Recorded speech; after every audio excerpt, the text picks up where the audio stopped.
Ralat keterangan, Polda Metro pastikan warga Lampung Tri Setiabudi bukan pengeroyok Ade Armando.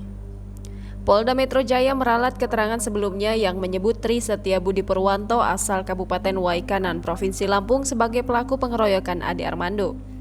Kabid Humas Polda Metro Jaya Kombes Endra Zulpan kini menegaskan Budi bukanlah pelaku pengeroyokan. Sebab Budi sedang berada di Waikanan, Lampung saat Ade Armando dikeroyok di depan gedung DPR dalam aksi demonstrasi yang berujung kericuhan pada 11 April lalu.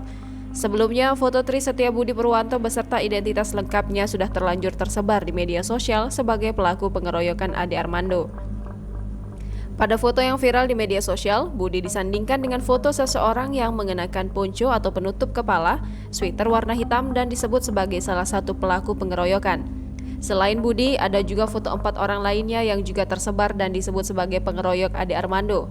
Pada Senin 11 April 2022, Endra Zulpan membenarkan bahwa penyidik telah mengidentifikasi 4 orang terduga pengeroyok Ade Armando yang fotonya tersebar itu.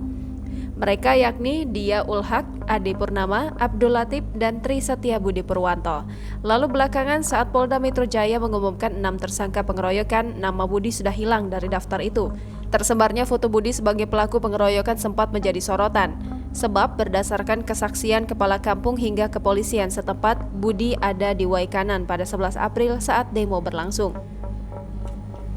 Kepolisian Resor Waikanan Lampung mengaku sudah mendatangi rumah Budi.